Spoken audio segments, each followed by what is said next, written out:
Hello, team, and welcome to episode 4. Time flies when you're watching Reels. And I don't know if you have ever had this feeling, but it's the weekend. You should be having fun, doing cool stuff. And it's already nighttime because you spent all the day on your phone. So, team, today we'll be talking about that time. And whether it's the years, the months, the days, the hours, there are some differences in your language and English. So it's important to not make mistakes with this because it's something we learn in our first English classes, but they can cause real problems. I had a student last week. We changed her time to Thursday and 11 a.m. and then Tuesday 11:10. She said, "Where are you?" And I said, "What? Our class on Thursday." "Oh, that's right." And boom, you just missed an important meeting. You schedule a flight for 12 a.m. Say 12 a.m. 12. That's noon, right? Midday, and poof, you missed your flight because it was the middle of the night. So these little details, they can cause big problems, and I don't think we'll be seeing anything today that will make the Earth spin in the opposite direction. But there are some differences, at least between telling time in English and in Portuguese. All right. So I found this interesting.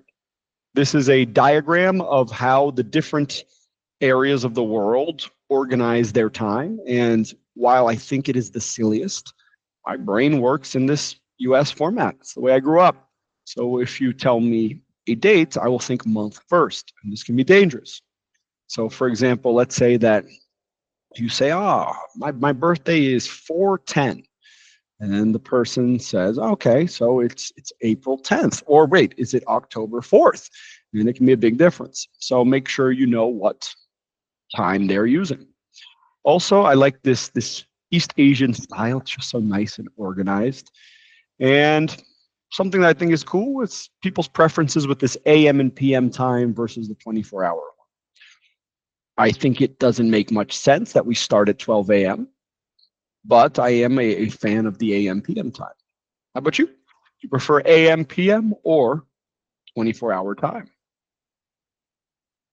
So that's our warm up. Take a look at that. Discuss which makes the most sense. And what is a guaranteed happy moment during your week? And from Monday to Thursday, let's specify this because I think it's a cool part of life to schedule different fun things each day, because if not, sometimes it might feel like a race to reach Friday. I don't know. I think that's a healthy way to live. I remember when I was younger, that's kind of the way I thought of things. Like, I just need to make it Friday. So how about you? Do you have any guaranteed happy moment during your week? How about during your year?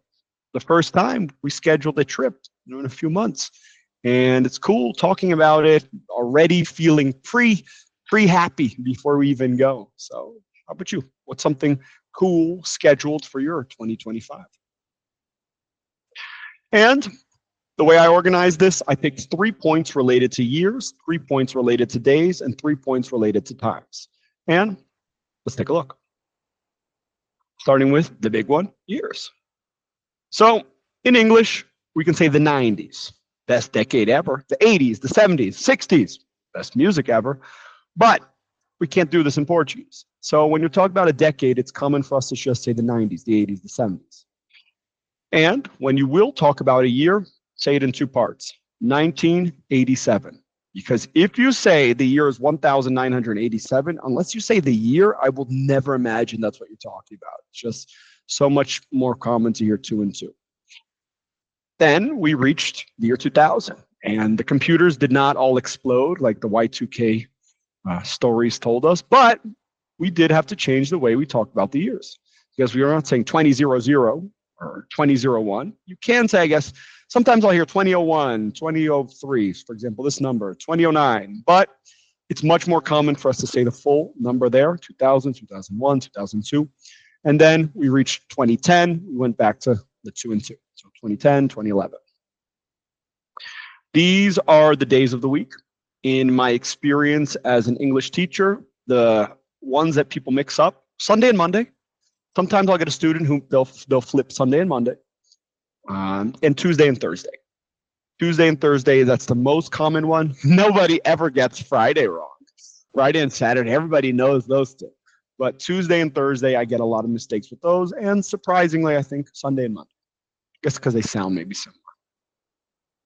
So these are the gods that these days are named after. So maybe it helps you remember. I think it's at least a little cool fact. Now, days of the week. In Portuguese, we do not need to capitalize days of the week or months, but in English, they will always be capitalized. When I was making this class, Word was telling me that this does not exist because the M is lowercase. So always capitalized, no matter where it is in the sentence. We use on for specific days. What day is your English class? Oh, it's on Wednesday. But if you were to say, my class is in the morning, right? And then we go back to on if you say the day of the week. So on Wednesday morning. What should you take away from this? If you say the day of the week, just go with on. Whether it's on Wednesday morning or on Thursday night, because we say at night, does not matter. You said the day of the week, just go with on. Sometimes you'll hear people just skip the abbreviation. My class is Wednesday night. It's okay. I think it's good to practice these prepositions because they can be a problem for my students. And if you're like writing an essay and you need more words, I guess you could say on Wednesday in the evening, if you would like. It's unnecessary. Team abbreviations use 3 letters for months too. And we don't say these. We don't say mon, too, but you do write them like this. And months as well, Jan, January. And well, taking advantage of this, if you do have problems with the Tuesday and Thursday, remember 2, it's the second day of the week. It's usually a good reference. And Thursday's the other one. Now, telling time. 12-hour and 24-hour format. Team, I grew up in an English environment, and I'm not going to say I've spoken English since I was born, but it was my first language. And on Monday this week, preparing for this class, I always do some research. I learned that in the UK, they use 24-hour time. I had no idea. I thought all English-speaking countries use AM, PM. Apparently, this is not true. Why is this relevant? If you prefer 24-hour time, you could say, no, I'm speaking in British English, and they can't say you're wrong. In the US, it is common for people who have experience in the military to use this. They call it military time.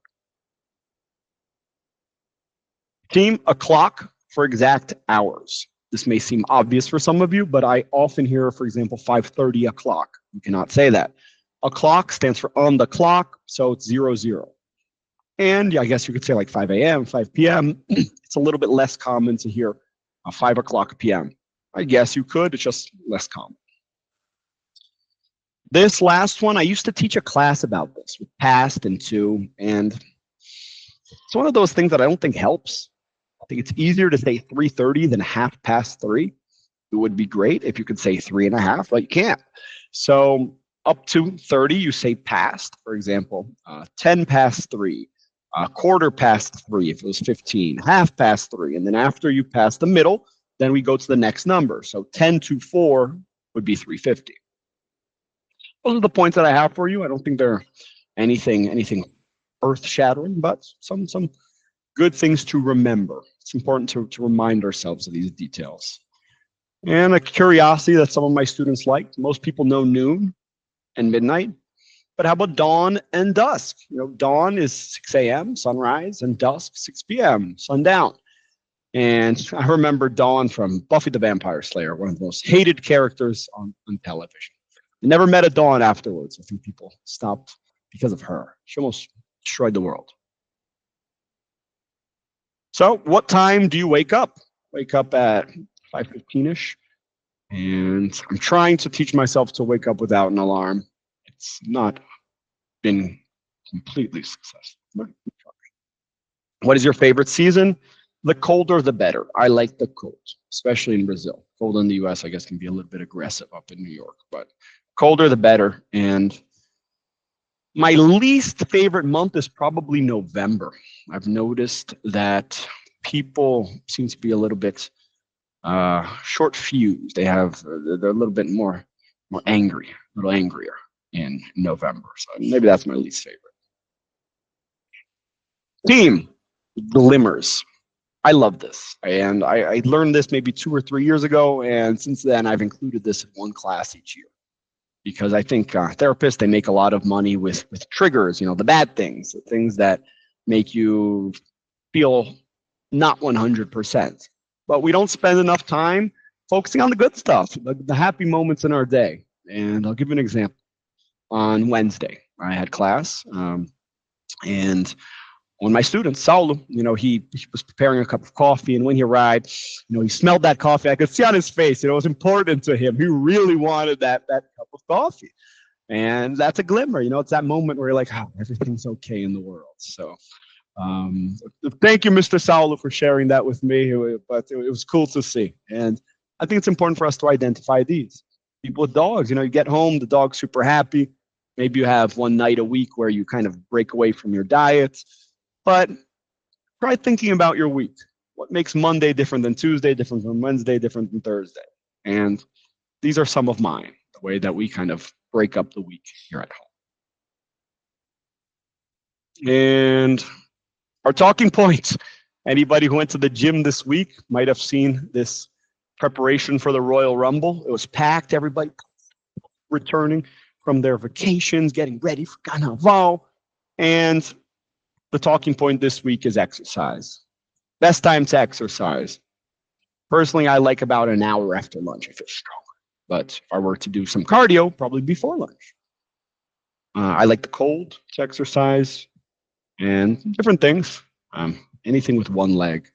If you hear like some Eastern European name, like Bulgarian or Romanian, I don't know if Romanian is Eastern European, but you hear these exercises with these different countries, it's bad. So I think the Bulgarian split squat. Bulgarian split squat might be the worst exercise I've ever had to do.